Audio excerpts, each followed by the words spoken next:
James College, fiz o pós-doutorado na USP, tenho uma especialização em Ferenczi também, né, que eu dou aula, e sou psicanalista da Sociedade Brasileira de Psicanálise do Rio de Janeiro e da Sociedade Brasileira de Psicanálise de São Paulo. Sou membro do IARP desde 2001, eu acho. E eu já participei, né, apresentando nos congressos do IARP, já fui panelista nos webinários, não sei se vocês estão acompanhando o webinário que está acontecendo nesse momento, né, que é um formato diferente de discussão que tem no IARP. Mas, enfim, é isso. E aí me pediram, desde o Congresso de Roma, que eu representasse, que eu tentasse montar um grupo no Brasil, né, enfim, e acompanhasse os movimentos, e a gente vem tentando, e eu venho conversando sobre os grupos, recentemente se formou em Buenos Aires, tem no Chile, tem um grupo forte, no Peru tem um grupo forte, a gente conversa, né, para ver como é que é possível ir montando esses grupos. Mas, enfim, isso aí a gente vai conversando ao longo do tempo. Então, o nome da aula é essa, Diferentes Estilos da Clínica Psicanalítica e Conceitos Básicos da Psicanálise Relacional, porque eu quero demonstrar que os conceitos e a evolução do paradigma relacional está muito calcado na pesquisa clínica, né? Então, eu pergunto para vocês, né, as diferentes escolas da psicanálise se manifestam na clínica, como classificá-las? Agora eu quero que vocês observem para escolher qual é o divã que vocês utilizam, né? Então, o primeiro divã, acho que dá para reconhecer, né? É o clássico divã de Freud, né? Está bem representado aqui por um artista suíço, Mata Jeque, né? E fala isso aqui, as máscaras dos personagens que acompanham o Freud, né? Enfim, e também a coleção de arqueologia que ele gostava de ter, né? Não sei por que tem um carro de corrida aqui, mas, enfim, esse é o divã freudiano, né? A gente pode identificar. Esse aqui, alguém identifica facilmente?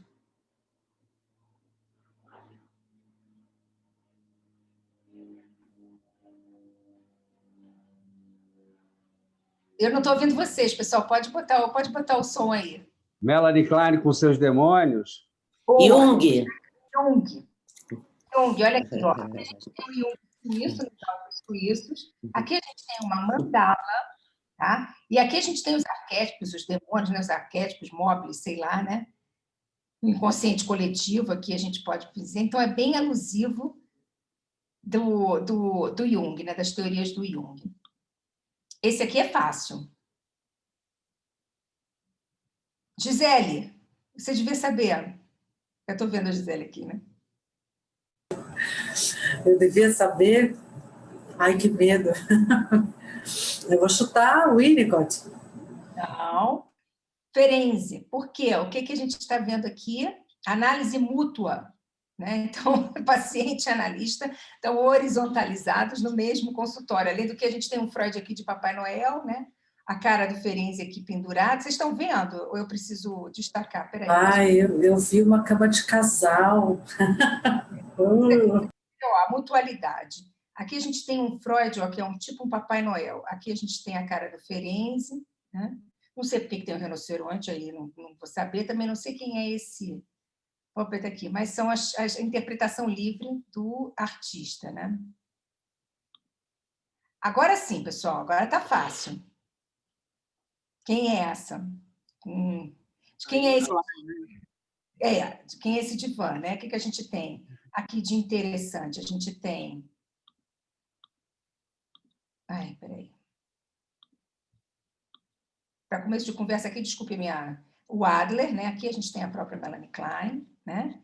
Então, a gente tem o seio, né? Aqui, uma vagina aqui por aqui, né? Quer dizer, a ideia enfim, se perder dentro da mãe, qualquer coisa assim, né? É uma brincadeira. Então, aqui também tem a mulher, corpo da mulher aqui no abajur, né? Então, uma brincadeira, uma sátira com o divã da Melanie Klein, né? Aqui.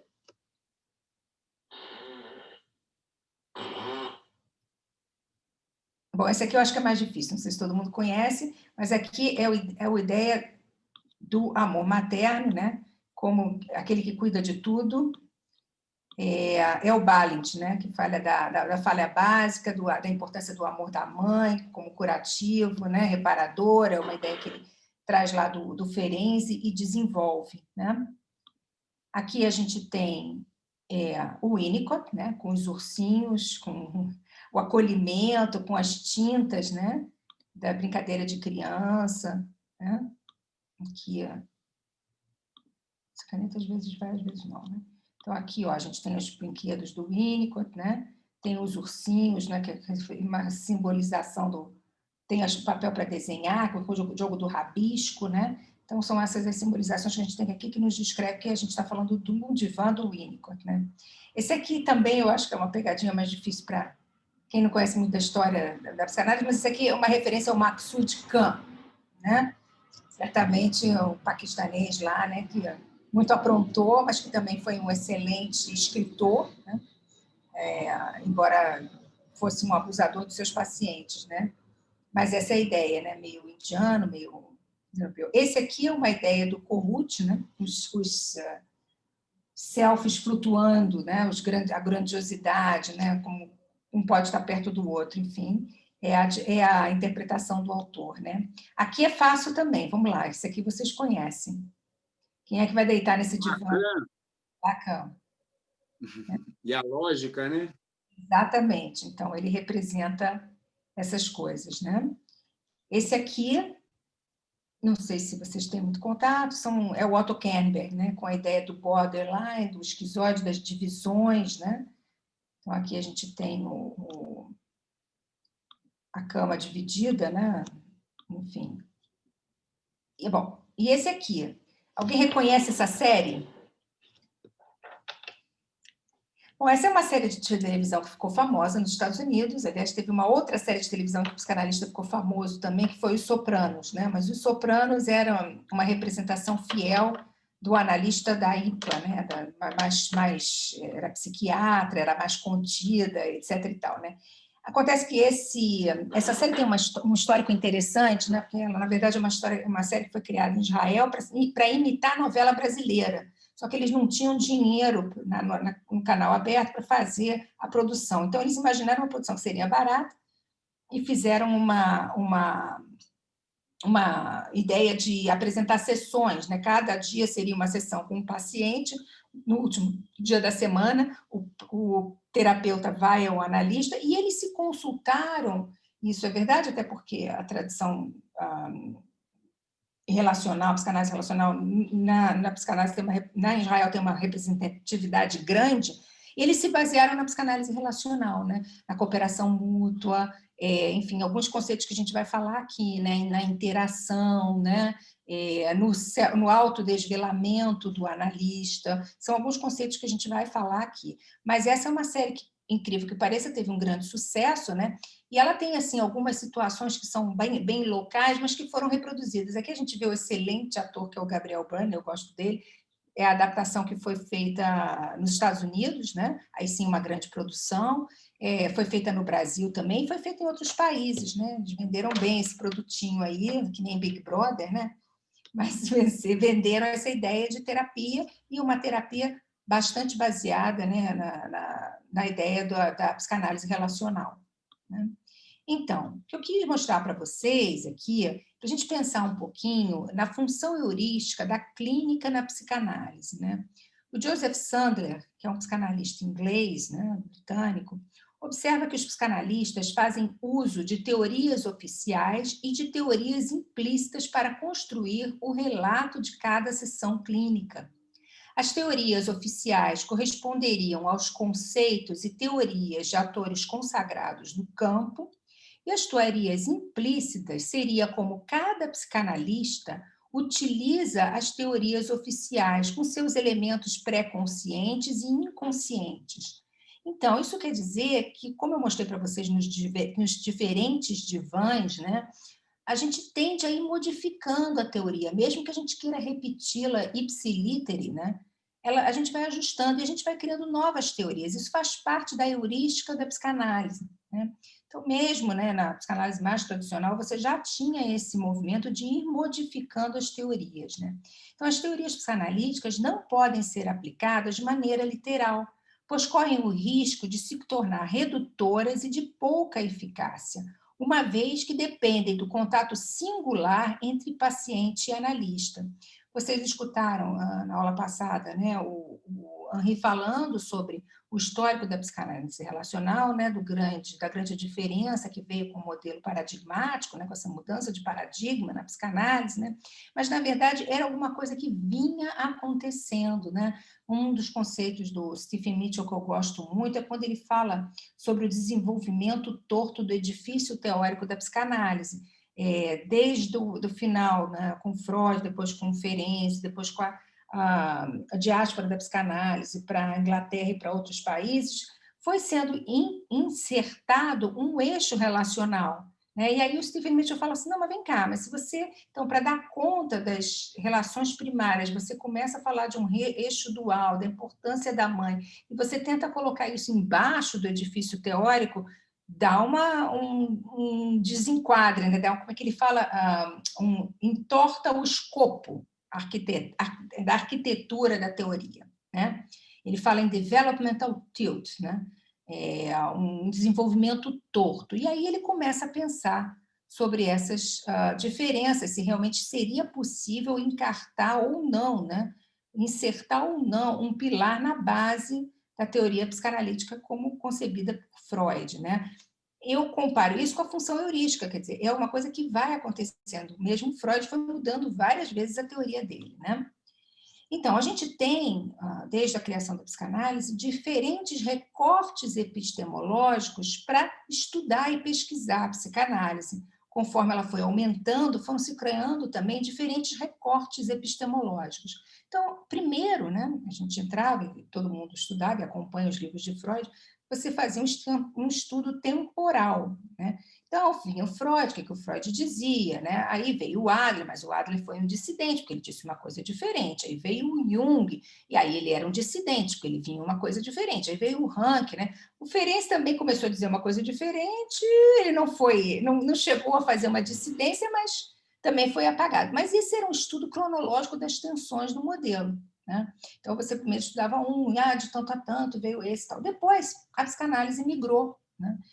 Houve uma diáspora psicanalítica, né? De acordo com as guerras, da Middle Europe, né? Da Europa Central para o mundo. Né? Você, então, teve uma disseminação de psicanalistas para a Europa, para os Estados Unidos, e o Freud já vinha acompanhando esse movimento.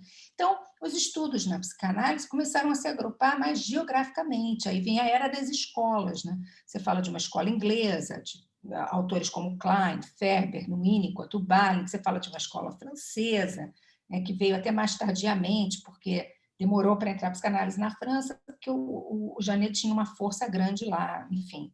Tem toda uma história pregressa antes da psicanálise, né, da psiquiatria dinâmica, que é importante a gente conhecer também.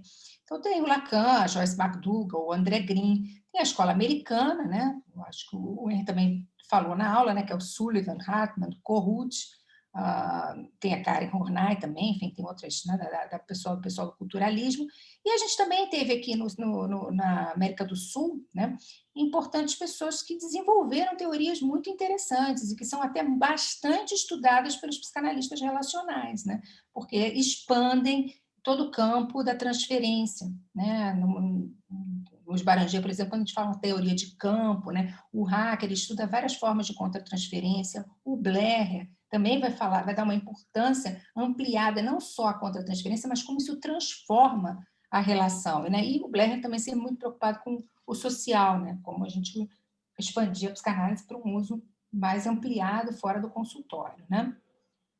Então, e o terceiro corte epistemológico é o paradigmático, né? A partir desse estudo que o Mitchell e o Grimberg começam a fazer. Né? Eles fazem essa pesquisa para descobrir como é que são. O Renato Mezan também tem um livro aqui no Brasil, que é o Tranco e os Ramos, que parte um pouco do mesmo princípio. Né? Ele demorou 30 anos para escrever esse livro, não sei se vocês conhecem, mas ele parte de um princípio muito parecido com o do Mitchell e o do Grimberg.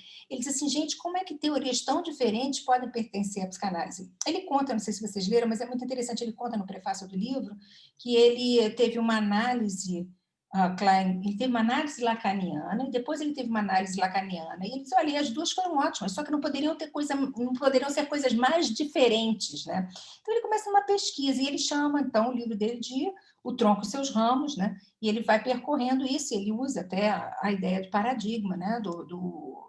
da aplicação da ideia do Kuhn, do paradigma, da psicanálise relacional, que o Grinberg e o Mitchell usam no livro, né? Mas o que são, então, essa ideia de paradigmas, né? Bom, a palavra vem do grego paradigma, né? É um modelo, padrão, ideia mestra, uma sistematização de elementos básicos que se repetem, né?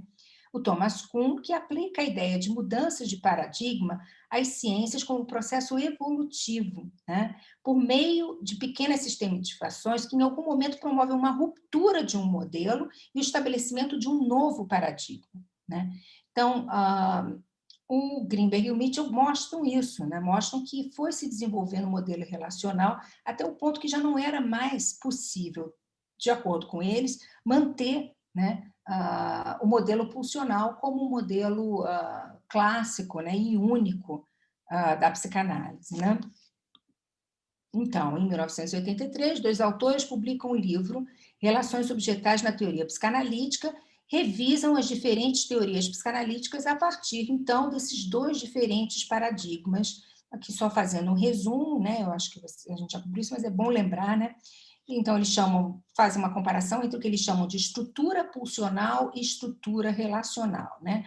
Quanto na estrutura pulsional, a gente tem centralidade no conceito freudiano de pulsões, na estrutura relacional, a centralidade é no conceito de relações, né? Quanto na estrutura pulsional, a gente tem as pulsões como um substrato biológico determinante, né? Na estrutura relacional, nós vamos ter as relações ou os vínculos como um substrato social, né? A gente já vai ver isso mais em detalhe, né? Estrutura pulsional, né? Onde os desejos e objetivos humanos são realizações pessoais, e na estrutura relacional, os desejos e objetivos humanos são realizações relacionais e, portanto, sociais. Na clínica, na estrutura pulsional, a gente vai falar de uma psicologia de uma pessoa, a gente vai ter, a princípio, o analista estudando a mente do paciente, o analista pensando o psiquismo do paciente, o analista pensando a vida do paciente, né? E na estrutura relacional, a gente vai ter uma psicologia de 2 pessoas, a gente vai ter o analista pensando a interação e o contato e a subjetividade e a intersubjetividade da situação analítica e do contato daquelas 2 pessoas.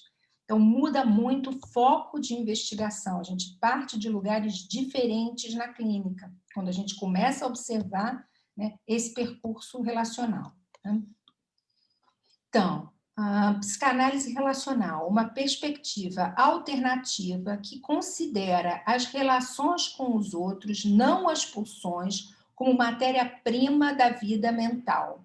É um movimento que surgiu como crítica à psicanálise tradicional, é influenciado pelo feminismo, pós-modernismo, intersubjetivismo e o construcionismo social, né? As relações são co-construídas, né? As subjetividades são co-construídas também a partir do contato intersubjetivo. Não existem psicanalistas relacionais. A perspectiva da psicanálise relacional é manter a pluralidade das teorias relacionais em constante diálogo. Por que isso aqui é importante? O Henri falou, né, das igrejinhas, né, de que não tem, que na verdade a gente tem uma multiplicidade de autores. Isso é importante, e é muito importante, mas com essa virada pulsional, com a virada relacional, que é um termo que eles usam, né? Aliás, é um termo que eles usam, né? Relational turn, a virada relacional, e depois vieram um monte de viradas, né? Tem a virada unicotiana, tem a virada intersubjetiva, tem a virada ética, mas todas estão baseadas nessa virada de paradigma aqui relacional, né? Partem disso, né? Mas o que eu queria dizer que também, com essa perspectiva, quando você muda a perspectiva de olhar, de pensar, então, na relação de 2 pessoas sobre esse vértice, você avalia, você não só cria conceitos novos, como você começa a reavaliar todos os conceitos anteriores também. Então, quando você lê, né, infelizmente a gente não tem muita coisa traduzida, mas quando você lê os artigos americanos sobre psicanálise relacional, é uma profusão de autores em cada parágrafo, né? Quer dizer, porque você realmente tenta abarcar o que é central nos conceitos. Você faz uma teoria que não é apenas só comparativa, ela passa a ser cartográfica. Você faz uma cartografia para investigar aonde chegamos, né? Como é que é a interação. Muda muito a perspectiva de como você vê a psicanálise relacional, se formando a sua ideia sobre o paciente, a sua ideia sobre o mundo, a sua ideia sobre a psicanálise muda, né? Então, aqui são os principais conceitos da psicanálise relacional. São alguns conceitos que eu vou tentar conversar com vocês, né? E me peçam depois, se não entenderem, exemplos, a gente vai tentar pensar depois na conversa, exemplos clínicos, né? Mas eu pensei aqui em termos de um menu degustação, né? De conceitos que para mim foram muito importantes, né? Que eu acho que me promoveram pensar isso. Mas, assim, existem muitos outros. Se tiver algum que a gente não abordar aqui, que vocês ficaram curiosos, a gente fala mais, tá? Bom, então, primeiro é o modelo bipessoal, né? É essa mudança da psicanálise de uma pessoa, paradigma pulsional, intrapsíquico, importa somente a subjetividade do paciente e seus conflitos internos, que serão desvendados pelo analista. É claro que a gente já tinha transferência ali, mas a transferência era justamente se desvencilhar, né? E não atrapalhar, e poder se manter focado, né? Na análise do paciente. Isso com Ferenczi já começa a mudar um pouquinho, né? Para uma psicanálise de duas pessoas, né? Um paradigma relacional. A análise é vista como uma produção intersubjetiva de duas pessoas, né? Então, inicialmente trabalhado usando Ferenczi, o modelo de interação bipessoal, analista analisando, foi se desenvolvendo ao longo do percurso psicanalítico para dar conta do caráter interpessoal, que foi a linha que o Sullivan desenvolveu, Clara Thompson, né, que foram também seguidores do Ferenczi, o Eric Fromm, lá dos culturalistas, a Karen Horney, né, um modelo intersubjetivo que foi desenvolvido pela psicologia do self interacional, né. Aí a gente tem o Kohut, mas evidentemente quem mais desenvolveu isso, né, foi o Robert Stolorow, né, a Donna Orange, né, e o Atwood, né. Eles escreveram vários textos trabalhando essa ideia de intersubjetividade na psicanálise, né, pela fenomenologia, enfim, tentando aproximar um pouco as ideias do self, né, da filosofia fenomenológica, né. Então, no paradigma relacional, a psicologia bipessoal é estendida a toda e qualquer forma de interação. Assim, essa interação é radical, né? O que eu quero dizer com radical? É de raiz. É por isso que você volta lá no Ferenczi, você procura a linha, né?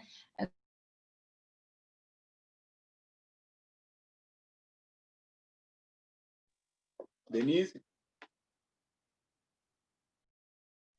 Ficou mudo, seu microfone desligou.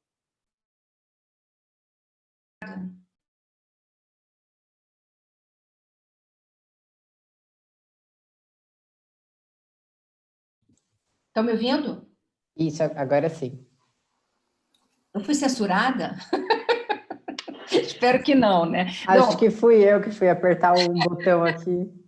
Tem problema. Eu não sei onde é que eu parei. Eu parei aqui no paradigma relacional, na interação é radical, ou fui além?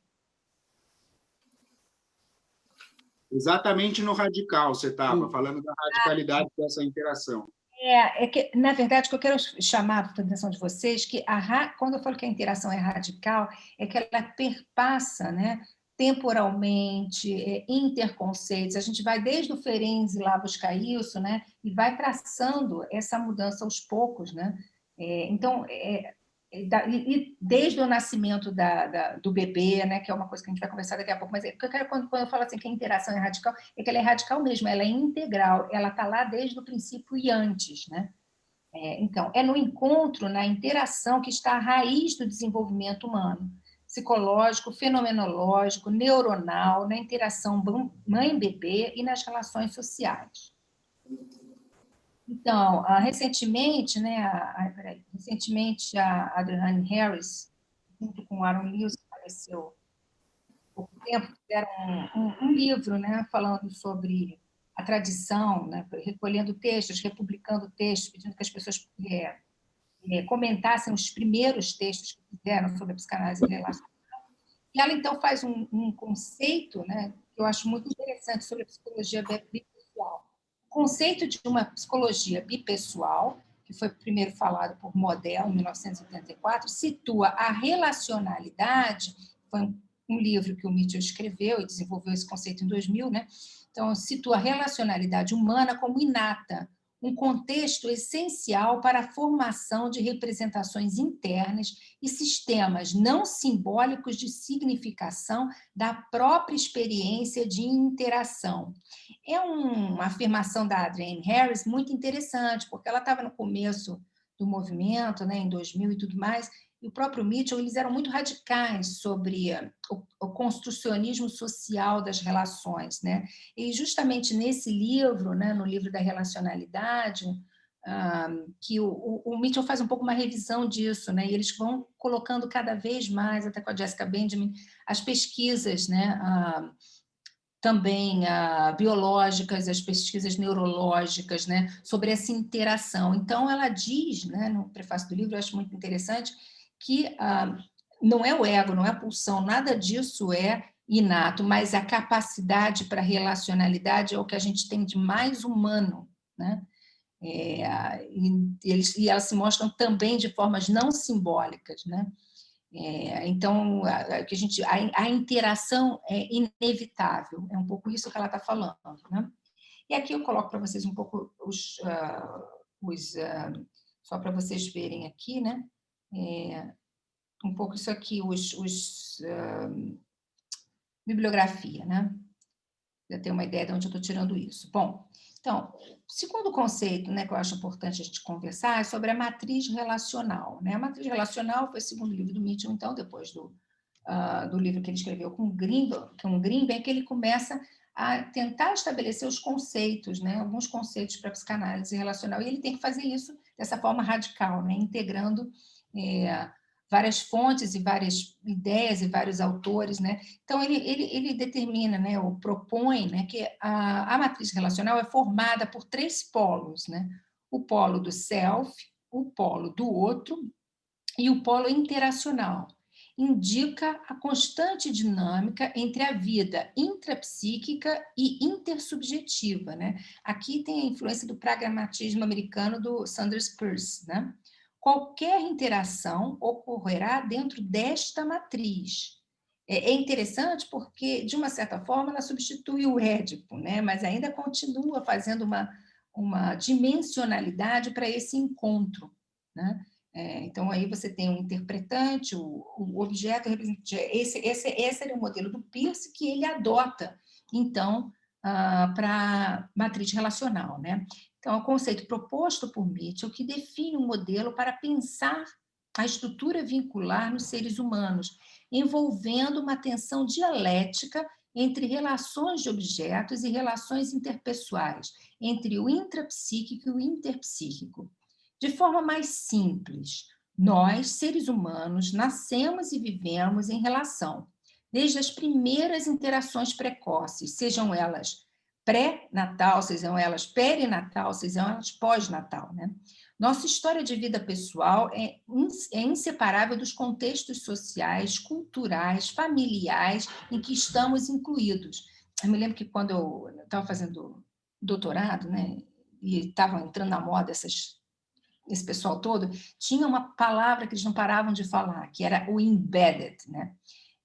Embutidos, né? Então o ser humano está embutido na matriz das relações, embedded, né? Então essa ideia de que um pouco de 3D, né? Quando a gente faz um quebra-cabeça 3D, que aquele negócio sai, né, de uma matriz, né? Então é isso que é a ideia da matriz relacional. Nós não tem como evitar que a gente saia, né, da interação dessas instâncias. Assim, a matriz atravessa passado e presente e modula o desenvolvimento da personalidade. Com a ideia de matriz relacional, Mitchell oferece uma teoria clínica integradora de diversos enfoques, self, né, a psicologia do self, relações objetais, interpessoal, tornando a noção de pulsão desnecessária. Aspectos da experiência humana, como a sexualidade e a agressividade, não são pulsionais, mas configuracionais. São experiências interativas entre um e outro. Isso é diferente das perspectivas individualistas da mente, onde os fatores inatos são as causas do comportamento e do conflito. Em termos clínicos, o analista deve entrar na matriz relacional do paciente, descobrir-se dentro dela, interagir com as projeções mútuas e somente dessa forma a análise terá algum efeito mutativo para ambas, né?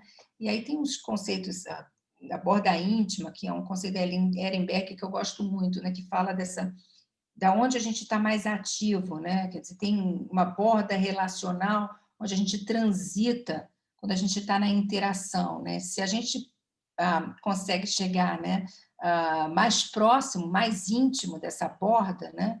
Então a gente consegue maiores mudanças vão acontecer, como é o caso nos enactments, que eu vou falar daqui a pouquinho, né? Ou então essa mutualidade assimétrica, que eu também já vou falar, que é um conceito de Lewis Arron, né? Mas é importante a gente pensar mesmo nessa ideia de configurações, né?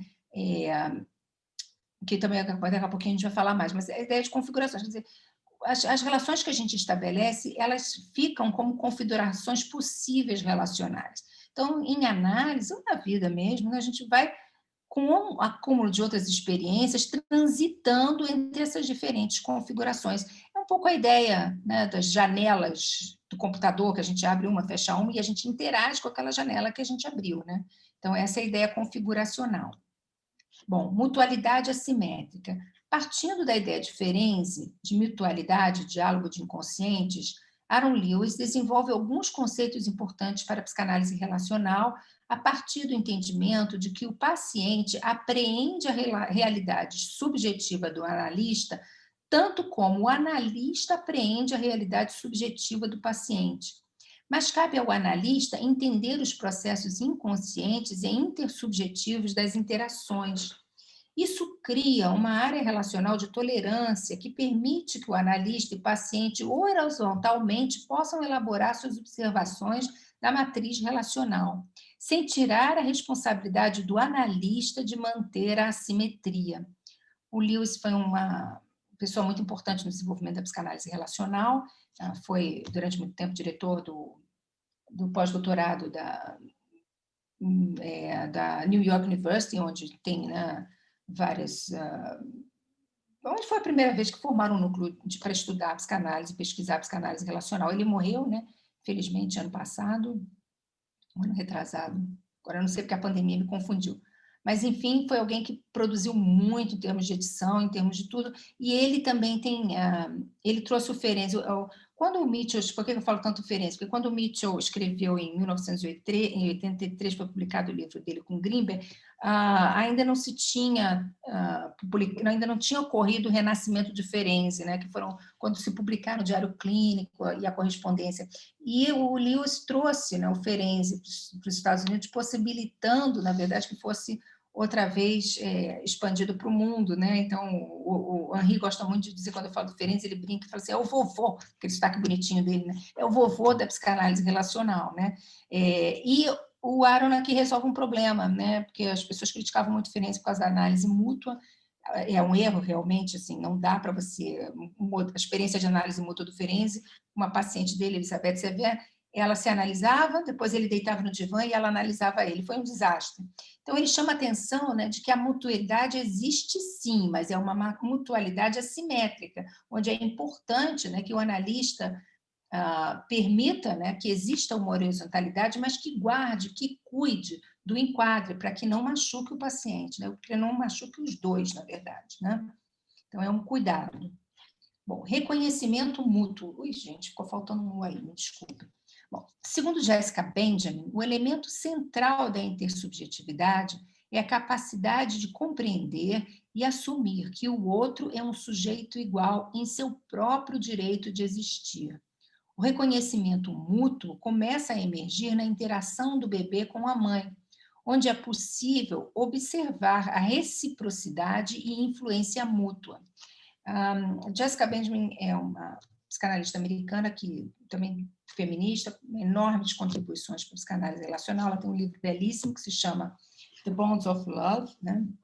Os Laços do Amor, e a pesquisa dela tem uma influência do Winnicott, tem uma influência da filosofia fenomenológica também alemã, ela fez mestrado lá, né? Ela faz uma redimensão do Édipo, que é muito interessante, a partir dessa ideia de reconhecimento mútuo. E ela observa essa influência mútua, principalmente nas pesquisas desenvolvimentistas do Daniel Stern e da Beatrice Bibi, que dá a base, né, para ela fundamentar. Não sei se vocês são familiares com a pesquisa deles, mas eles fotografam, observam, momento a momento, filmam as interações, as microinterações entre a face do bebê e a face da mãe, e como aquilo tem uma regulação mútua, né?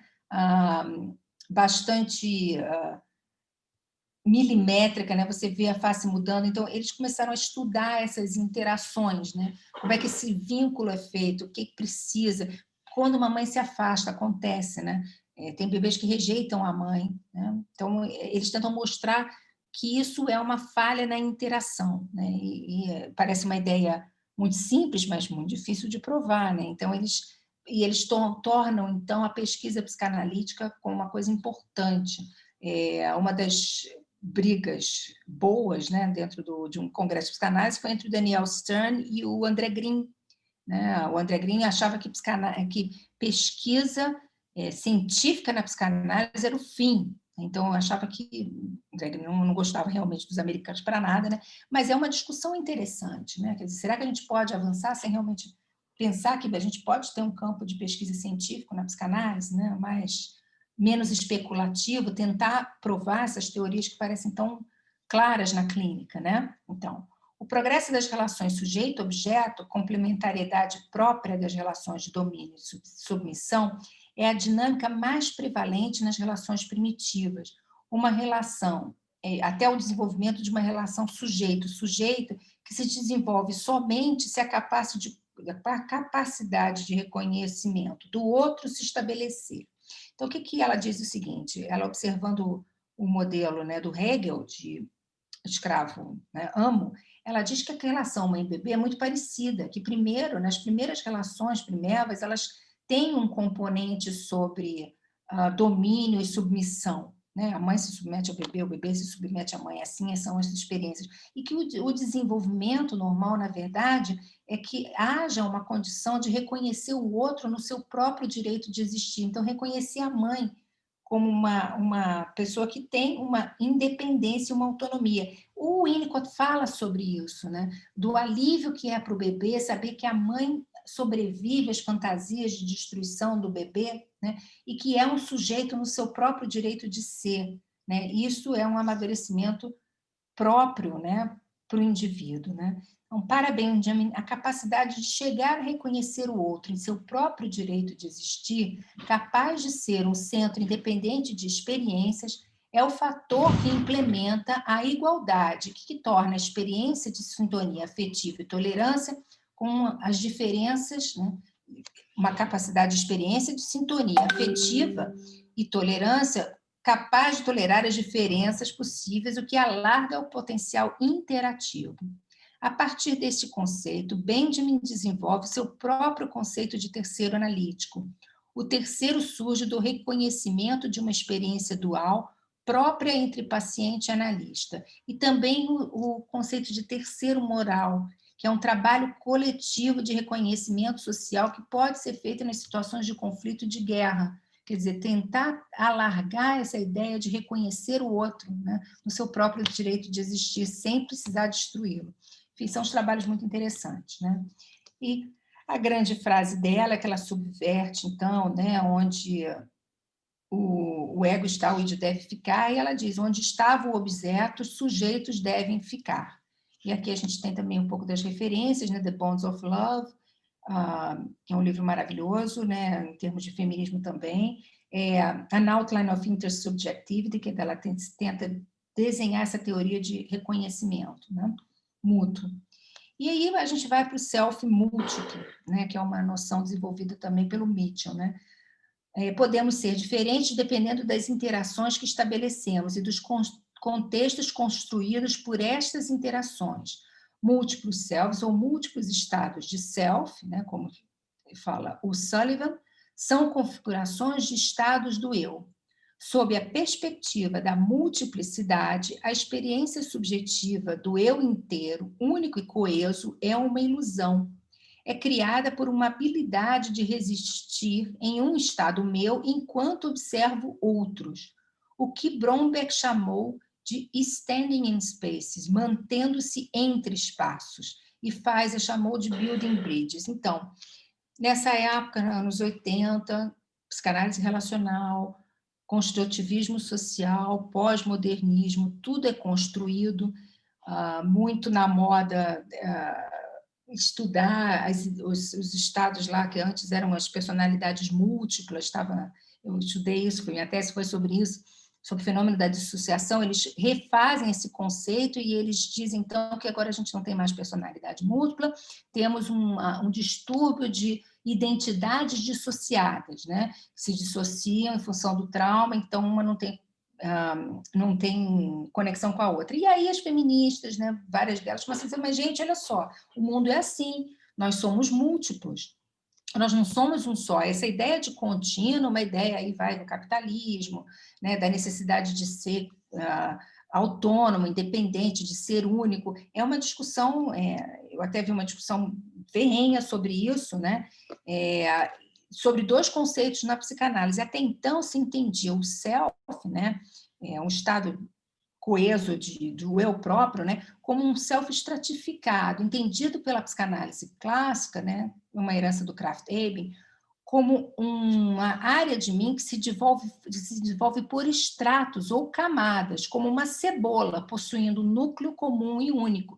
Se a gente for pensar em id, ego, superego, né, a gente pensa, então, numa estrutura de cebola, com um centro, com um core, né? O self múltiplo, né, nós somos descontínuos e dissociados, sem um núcleo único, mas que apresentaríamos configurações múltiplas de acordo com as relações que desenvolvemos, né? Essa é a ideia que o pós-modernismo, construcionismo social trata, né? Segundo Bromberg, a habilidade de sentir-se enquanto se é múltiplo, quer dizer, o que a gente tenta conseguir é um estado integrado, né, em que a gente parece se sentir como mas nós somos, na verdade, múltiplos, né? Seria o que nos protegeria da dissociação normal. Estados de self emergem de experiências intersubjetivas conscientes e inconscientes, né? E têm influência sobre a construção de identidades, né? Uma outra feminista importante, que é a Judith Davis, né? Ela vai usar o termo, vai retirar lá do Bion, né, de caleidoscópio de identidades. Então, nós não temos uma identidade única a partir dessa experiência de selfs múltiplos, né? Teríamos várias possibilidades de identidade. Bom, o Philip Bromberg, esse morreu esse ano, velhinho, né? Não foi de coronavírus, mas ele escreveu esse importante trabalho, entre outros, né, sobre a habilidade de poder permanecer entre os espaços, né, e não precisar ser rígido em um espaço só, né? E aí ele fala sobre o processo de trauma, de dissociação, sempre, todos esses autores, sempre com muitos exemplos clínicos, né? E o livro que eu acho um dos livros mais bonitos do Mitchell, que se chama Hope and Dread in Psychoanalysis, né? Esperança e Medo, né? E que aí ele detalha bem essa discussão entre o self em camadas e o self múltiplo, né? Bom, é uma diferença clínica muito grande para quando você trabalha na clínica com uma ideia de múltiplas identidades, múltiplos selves, né, configurações, ou quando você trabalha com a ideia de cisão de um ego só, né? Mas, enfim, é uma coisa para a gente conversar. Então, trauma e dissociação se tornam muito mais importantes na psicanálise relacional do que recalque ou repressão, né? A psicanálise relacional retoma a discussão do trauma como uma terceira possibilidade na formação psíquica. A partir de ideias diferentes expressas em seu texto Confusão de Línguas, a teoria do trauma, antes propostas por Freud, encontra expansão em um modelo relacional que pressupõe que as relações são construídas a partir de experiências intersubjetivas, né? Muitas vezes fragmentadas também, essas experiências, né? A gente tem partes de experiência que a gente junta, né? Traumas seriam, portanto, a marca da confusão entre os limites e necessidades de uma relação intersubjetiva. E a prova que o desenvolvimento do psiquismo depende da qualidade das interrelações. Como Ferenczi, a psicanálise relacional põe em questão a centralidade da universalidade do Édipo e o desenvolvimento de identidades de gênero.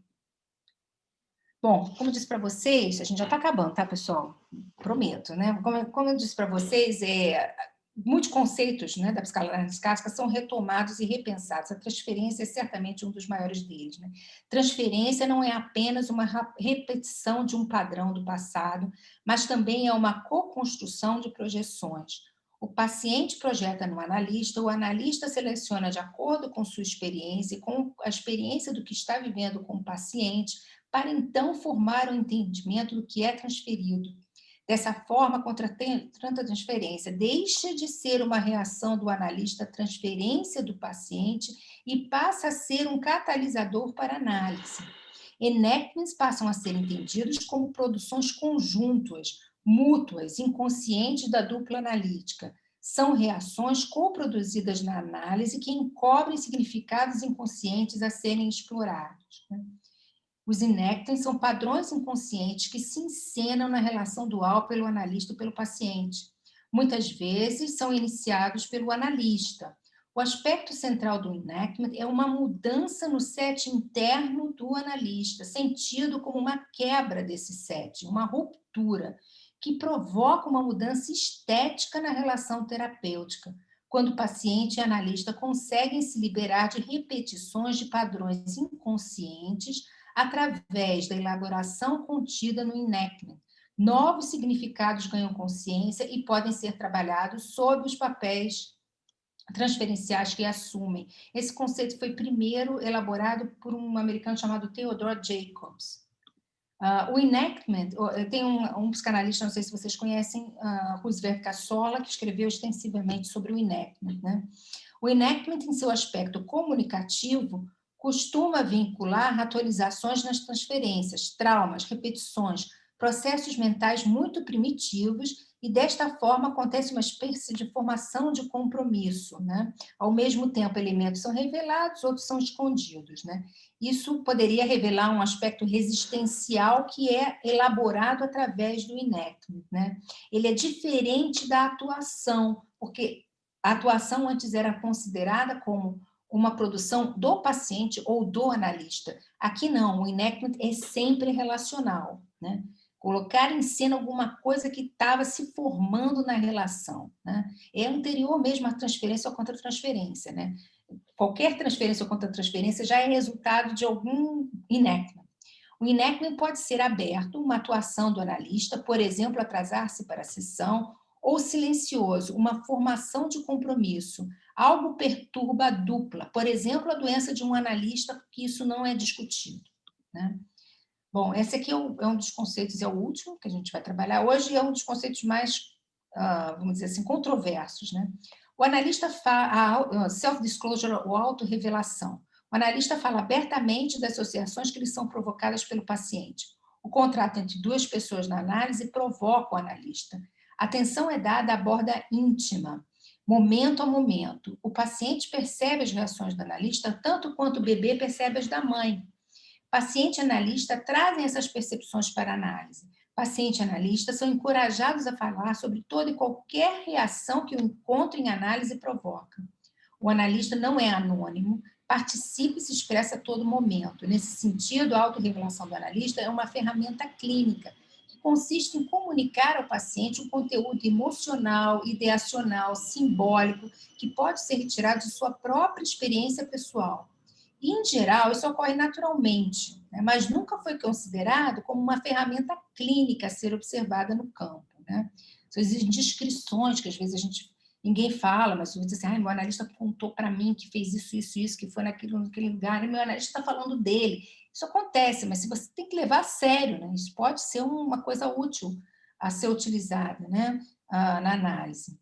Bom, críticas, eu queria deixar aqui para a gente pensar, só por último, nas críticas associadas à psicanálise relacional, né? Uma confusão entre subjetividade, né, e inconsciente. Subjetividade não é inconsciente. Aceita a realidade externa como factual e desconsidera as fantasias inconscientes. São as mesmas críticas feitas ao trauma. Dificuldade de lidar com fronteiras entre paciente e analista, né? O problema da autorrevelação, para quem gratifica, é uma necessidade do analista. Isso na autorrevelação é muito complicado, porque realmente às vezes a gente se perde, todo o excesso, né? Todo o excesso que existe na interpretação clássica, né? O problema foi o excesso, quer dizer, a distância excessiva, como a mutualidade com Ferenczi, né? Quer dizer, você achar que você pode realmente ter a mesma direito de analisar o paciente como analista, né? E também a autorrevelação pode ter seus exageros, né? Eu vou parar por aqui com esse último slide, né? O questionamento sobre a dimensão intersubjetiva do encontro analítico deve ter por objetivo mudar a nossa teoria e prática, de modo que, onde estava o objeto, os sujeitos devem ficar. Bom, queria escutar de vocês aqui, eu sei que foi muito material, eu espero que, como todo menu degustação, tenha aguçado, né, os sentidos aí, né, e tenha dado curiosidade, vontade de quero mais, né, e queria escutar um pouquinho de vocês.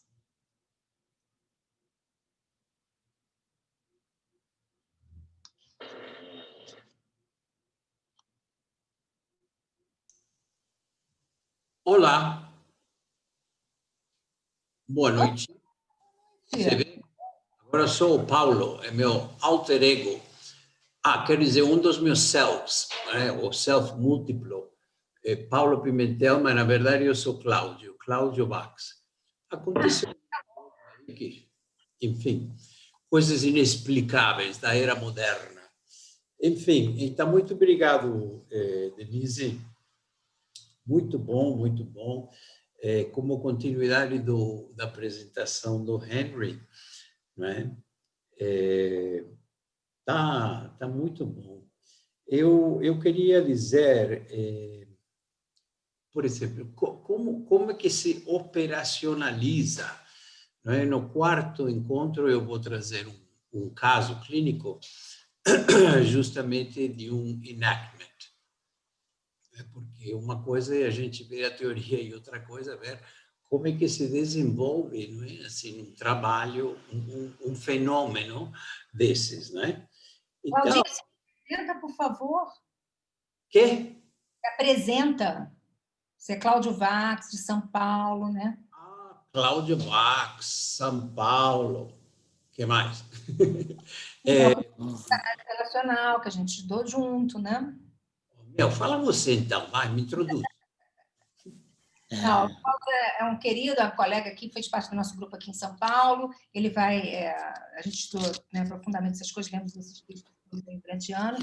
Ele vai estar apresentando, então, a terceira aula, né? Não.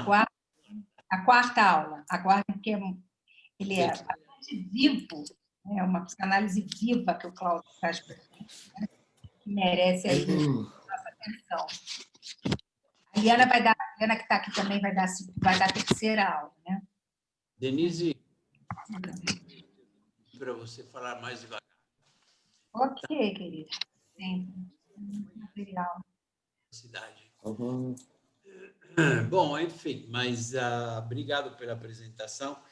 Eu me apaixonei pela psicanálise relacional. Foi culpa da Denise Goldfein, que um dia aqui e trouxe essa novidade. E aí, essa novidade era assim. Tem gente que faz isso, tem gente que não tem vergonha de si mesmo, enfim, de ser franco, espontâneo, que me parece que é uma das marcas essenciais, pelo menos como eu entendo a psicanálise relacional. Me lembro que Henry, uma vez, num encontro aí,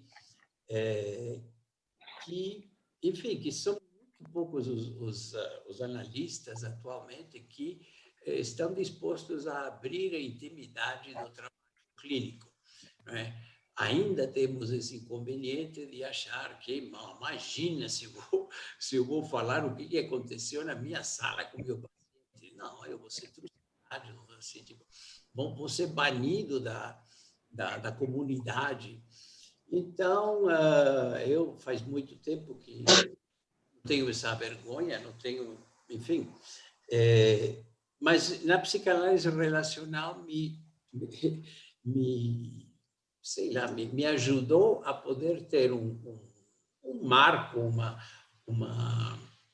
uma fonte de referência, não é? Que pudesse sustentar, enfim, teoricamente, isto que eu vivo. Então, da tua apresentação, Denise, o que eu queria dizer é que não sei como é que vocês dizem isso, não é? Como é que se diz isso durante uma sessão, não é? Assim, tipo, isso que você estava falando do que se trata transferência, não é? Que a transferência não é uma coisa que sai do paciente e entra no analista, é uma coisa co-criada, né? E também se diz que tem um self-disclosure, mostrar a si mesmo, não só com circunstâncias da própria vida, não é, que poderia ser, mas também no instante, sabe? No instante, no instante. O que está acontecendo nesse instante? E aí eu aprendi, vou dar crédito para ele, não é? Não quero parecer muito esperto, não? Meu ex-analista último, ele dizia assim, eu falava alguma coisa e ele dizia assim, sabe o que me vem? Coisa de bioniano isso, né? Exatamente. Sabe o que me vem? Sabe o que me vem? E eu, como sou um pouquinho intenso, não é? Disse, eu não estou pagando você para saber o que me vem. Esse é um problema seu. Eu quero que você fale comigo. Bom, obviamente que foi muito interessante, né? Porque acabou manifestando meu caráter um pouco, não é? E, enfim, no fim das contas, eu me acostumei, achei uma técnica interessante, poder dividir o espaço com o outro, porque eu não estava conseguindo dividir o espaço com o meu analista, dá licença, não é? Eu que ocupava, não é?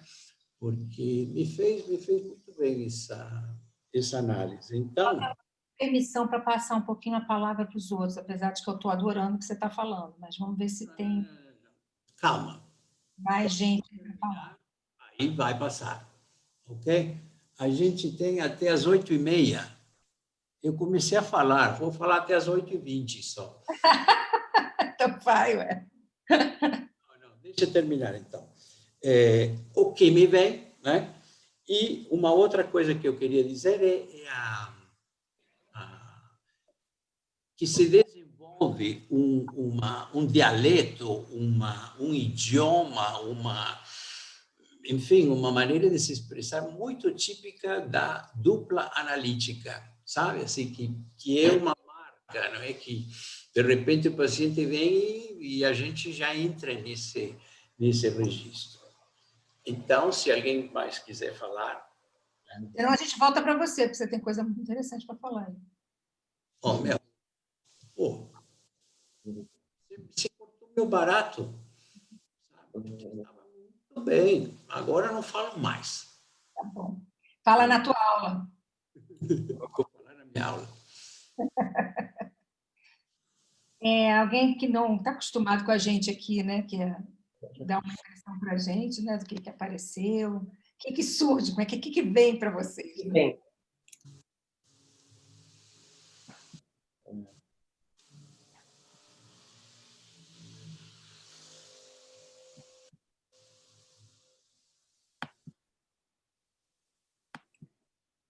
Tem alguma coisa que surpreendeu, assim, que pareceu estranho? Que é novo ou que não é novo?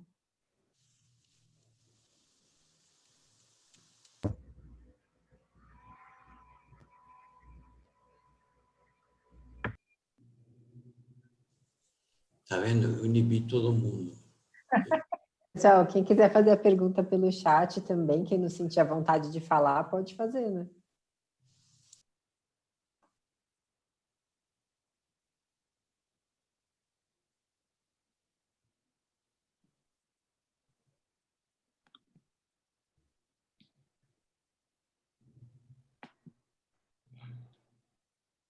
Posso fazer uma questão para Denise? Denise, sou Fernando. Você poderia contar talvez um pouquinho mais para a gente? Você poderia contar para a gente um pouquinho mais sobre as influências, por assim dizer, do como é que você lê, né, dado o seu trabalho aí, as influências do Ferenczi na psicanálise relacional e limites também disso? Como é que você lê? Se você puder contar um pouquinho mais, né, um pouquinho mais. Eu acho que essa pergunta é interessante, porque realmente, quando o Mitchell começou a estudar isso, o Ferenczi não tinha entrado ainda nos Estados Unidos com força. Você conhecia, as pessoas liam alguma coisa, o Corrut leu o Ferenczi, né? O Lacan leu o Ferenczi, as pessoas, o Winnicott, né, tem muita influência do Ferenczi, mas ele também não sabia que tinha influência do Ferenczi naquele momento, né? E aí o Ferenczi entra com muita força e tem um trabalho, né, da Adrienne Harris e do Lewis Aaron, que eles contam justamente que eles estavam sentados, e a Jessica Benjamin, acho que é da Jessica Benjamin, eles contam justamente isso, que eles estão escutando, né, vem os psicanalistas húngaros, tem uma grande conferência sobre Ferenczi, em 1991, na New School de Psicanálise, onde Ferenczi esteve dando aula, né, em 1926. Ele deu uma série de conferências na New School, fez, enfim, supervisão, analisou pacientes lá durante 8 meses, e se esqueceu tudo isso, né? Quer dizer, o Ferenczi teve uma controvérsia com Jones e com Freud, e aí ele ficou considerado, como todos os psicanalistas que são controversos, como loucos. Os trabalhos dele também, em virtude da guerra, né? Ele não tinha herdeiros, então os trabalhos dele também ficaram escondidos durante muito tempo, os últimos trabalhos, né? Principalmente, só depois que se publicou, então, o Diário Clínico e toda a correspondência Freud-Ferenczi, que se viu, né, o quanto Ferenczi era próximo ao Freud, né? Quantos os conceitos freudianos tiveram a participação e o diálogo do Ferenczi, né? Então, isso a gente vem recobrando com o renascimento de Ferenczi, né? E tem vários autores, né? Não só o Aaron, mas tem o Hackman, que é um autor importante, um ferenciano importante, que também está na nascente da psicanálise relacional. Então, o Ferenczi vem cada vez mais sendo descoberto. Por quê? Porque ele traz essa noção dual, porque ele traz a participação colaborativa, porque ele diz que os pacientes que ensinam aos analistas a eles serem analistas, né? Porque a escuta do paciente, e aí ele defende os homossexuais, né? Defende a análise leiga, isso o Freud defendia também, tá? Não era só o Ferenczi, não. Então, ele tinha todo um posicionamento que ficou obscuro, né? O Ferenczi faz o trabalho das clínicas sociais, né? Enfim, faz a psicanálise aplicada, e tudo isso o Freud, na verdade, encorajava o Ferenczi a fazer. Não era uma coisa estranha. Eles se desentenderam depois sobre a teoria do trauma, mas mais do que tudo, eles se desentenderam sobre os métodos, né, do Ferenczi de psicanálise, que é o que mais interessa a psicanálise relacional, né? Esse método colaborativo, a pessoa, ele tem um termo que é a pessoa do analista, a importância da pessoa do analista na terapia, né? Quer dizer, como é que você vê? Tudo que vinha depois a ser estudado como transferência, o Ferenczi já tinha dito, né, nos textos na virada de 20, lá, nos textos de 28 dele. Né? Uhum. E também, eu queria só complementar, né, que tem a questão de como o paciente experimenta a subjetividade do analista, né? E então, a importância disso aí no meio, né, da conversa entre os dois, né? Oi? Isso é fundamental para o motor da análise, né? Você saber que tem duas pessoas na sala. Né? Exatamente. Horizontalmente, as coisas perpassam pelas duas pessoas. Né? O terceiro analítico foi um conceito que eu fiquei na dúvida se botava não, mas achei que ficava muito comprido. Fala um pouco disso, né? De o que você cria, né? Esse terceiro que você cria na sala de consulta, né? Sim. Mas, Fernando, obrigada pela sua pergunta. Esclareceu? Obrigado eu, Denise. Sim, eu caí um pouco aqui, eu voltei, mas eu consegui pegar e depois eu vejo também. Mas eu te agradeço. Tá bom. Tem uma pergunta boa aqui, da Laura. Uma pergunta. Gostaria, se possível, que você pudesse falar um pouco mais sobre os enactments e como esse conceito se apresenta na clínica da psicanálise relacional. Há um exemplo clínico que você poderia nos contar, assim, de bate-pronto? Eu citei aqui na aula a doença do analista. Esse é um trabalho muito bonito do Greenberg, que escreveu com o Mitchell. Eu vi a apresentação desse trabalho, em que ele, então, diz, ele está doente, ele fica doente, né? E, como a maioria dos psicanalistas que ficam doentes, continuam trabalhando, né? E isso não é falado, isso não é revelado ao paciente. E a paciente, então, faz alguma coisa na sessão, ela não pergunta diretamente, mas ela tem alguma atuação na sessão, que ela fica com muito cuidado com ele, né? Ou fica com medo, mostra que tem medo que ele vá cair na sessão, alguma coisa assim, corporalmente, né? E a partir disso eles começam a conversar, então, e ele é obrigado, né? Ele achou que a paciente não estava percebendo nada, que ele estava ótimo, né? Que ele estava conseguindo, não estava ótimo nada. Então ele conta isso, né? Como um enactment que foi da paciente, mas na verdade foi feito pelos dois, porque ele não teve não achou o timing para contar para a paciente. Isso é muito sério, né? Tem uma colega, mas que fala, né, que a analista dela morreu, teve com câncer durante um tempão e não trabalhou isso com a paciente. Então, a negação do próprio corpo, da própria doença, da própria falibilidade do paciente, do analista, né? Como se isso não fosse algo para ser discutido. Tudo bem, vamos dizer que tem muita gente que faz isso na sua relação pessoal também, né? Mas no caso dele, não, né?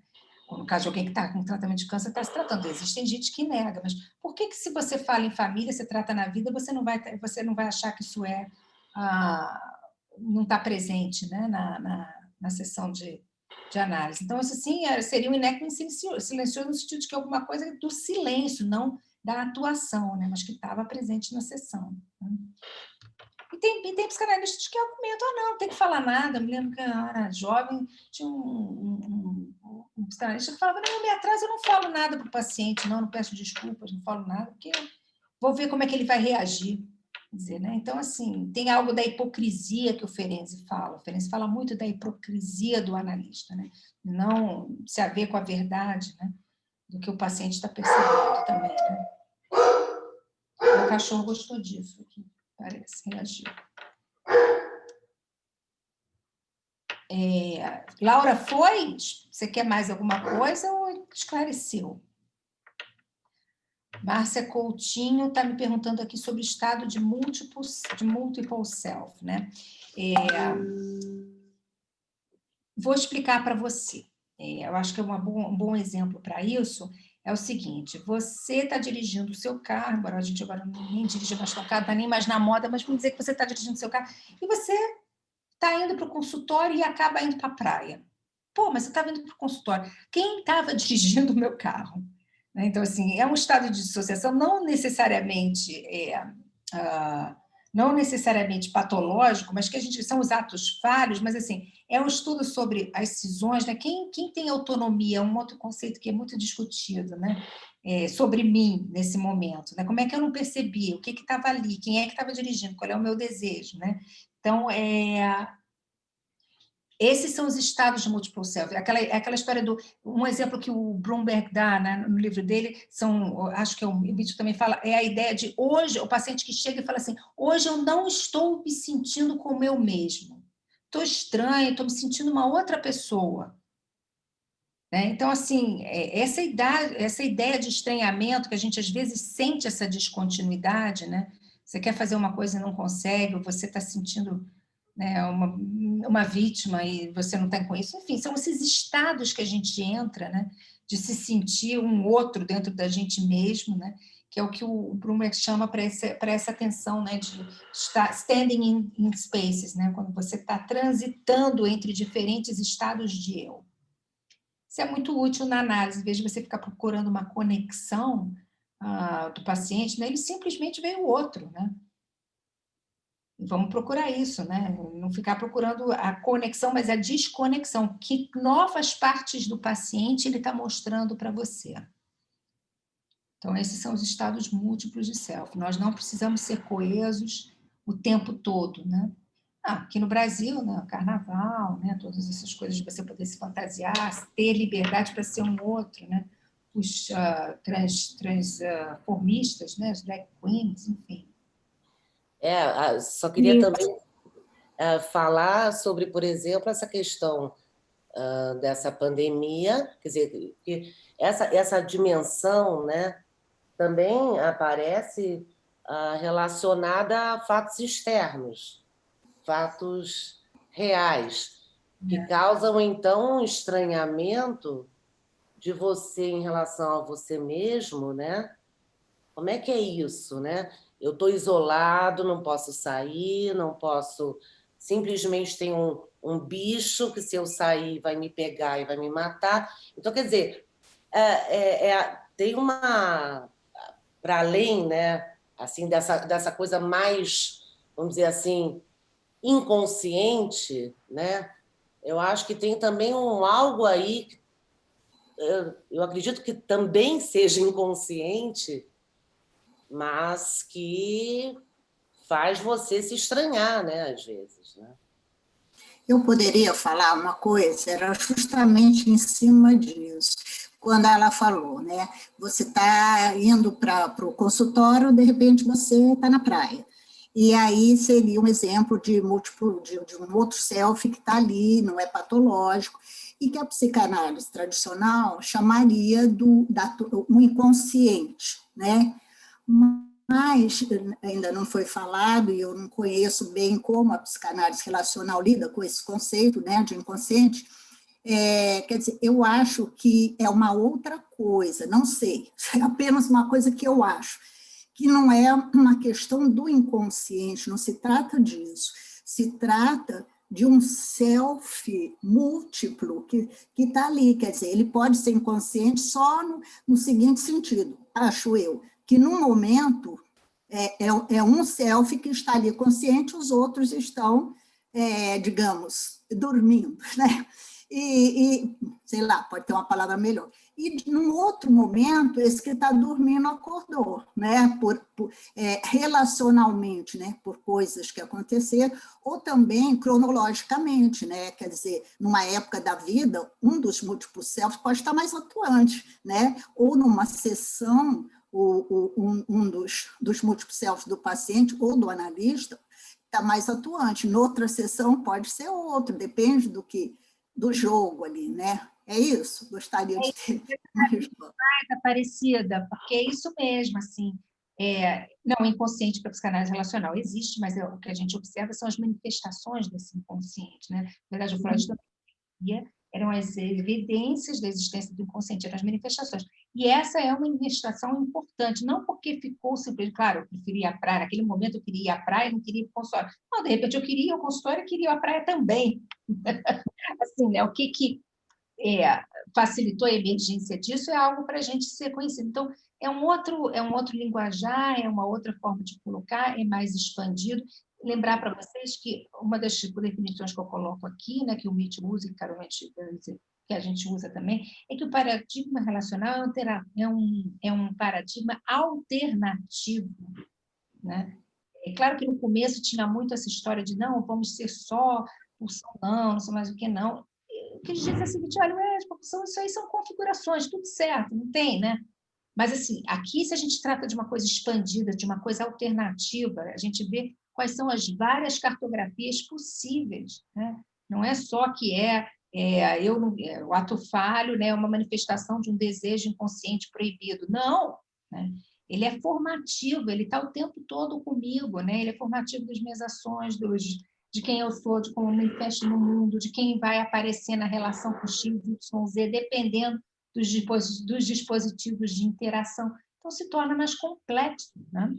E menos moral até, né? Por isso que a gente pode integrar gênero, religião, raça, né, como parte de quem a gente é, constitutivas do nosso eu, né? Não é E menos patologizante, né? muito Quer dizer, muito menos patologizante, né? existe patologia. Existem padrões que podem ser mais saudáveis ou menos saudáveis, né, para o próprio indivíduo, né, em relação com os outros, né, mas não existe uma patologia. Uhum. Denise, e pensando nesse sentido, como que você falaria sobre essas críticas, em especial, por exemplo, ao recalcado, que para a psicanálise relacional tem mais a ver com o trauma, com a dissociação, como que você enxerga isso? Bom, primeiro é o seguinte, né, a gente tem é muito diferente, seguindo a linha da psicanálise relacional, é muito difícil a gente não ver essas críticas, né, dentro de um contexto político, institucional, cultural, da própria psicanálise, né? Na verdade, quando eu cheguei nos Estados Unidos, a psicanálise IPA estava praticamente morta e moribunda, né? Na verdade, a psicanálise relacional fez a psicanálise renascer de uma forma que atendia muito mais às necessidades de discutir novas parentalidades, gênero, cultura, isso não era discutido, né? Então, essas críticas ainda existem, né? Mas eu acho que muito mais em relação a um preconceito arraigado, né, à cultura norte-americana, que nós conhecemos, temos aqui no Brasil, né? Por isso que é muito difícil entrar, né, aqui em São Paulo. Então, toda vez que eu falo, eu tenho que falar com... sabe, tem as pessoas que me conhecem, que eu vou outro para cá e falo assim, não, essa é coisa de americano. Coisa de americano que não entende nada, que não consegue entender o que é inconsciente por causa dos valores da sociedade, né? Então, tem assim, muito desprezo, né, por essa via, mas está entrando. Agora está entrando porque também acho que o desenvolvimento da psicanálise relacional, o IARP e tudo mais, eles são muito acolhedores, nesse sentido de vem com as tuas críticas, vamos conversar. Né? Então, assim, não tem assim, o cara... Tem uma definição que eu gosto muito de psicanálise relacional, que é um grupo de pessoas que têm em comum não ter nada em comum. Então, isso permite que as pessoas conversem respeitosamente. Né? Não sei se você, quem é do IARP, que vai fazer de vez em quando há umas brigas boas, assim, né? Mas assim, é no espírito realmente de comparar trabalhos, de colaborar num projeto de usar a psicanálise, né, de uma forma mais democrática, né? Não sei se te respondeu, Daniele. Sim, acho que respondeu sim. Minha internet cortou aqui, está um pouco instável, mas deu para pegar a sua resposta. A Liana falou aí, uma forma mais vital, acho que sim, né? Assim, realmente eles conseguem juntar muita gente, né? Interessante, para discutir coisas que a gente imagina, né? Discutir religião, né? Como é que você... Tinha, assim, muitas coisas que eram indiscutíveis e que agora é possível a gente tentar integrar dentro de um modelo relacional. É importante, você vai atender uma pessoa religiosa, é importante respeitar, é importante entender o que aquilo é para a pessoa, né? Já não falo nem mais, assim, gênero, que isso já está mais assim, mas tem outras coisas, né? Assim, no nosso país, a diferença de classes é uma coisa fundamental. Uma pessoa que tem uma experiência, né, de ser discriminada, de ser excluída por uma questão de classe, né? Isso precisa ser parte isso precisa ser trazido para a análise, né? Precisa ser olhado. Você já começa com um diferencial, né, muito grande, se você é uma pessoa, né, atendendo outra pessoa de uma classe diferente, né?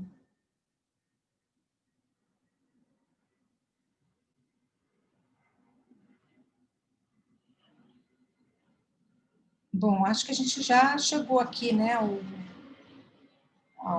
nosso horário. Queria agradecer demais a todos, né?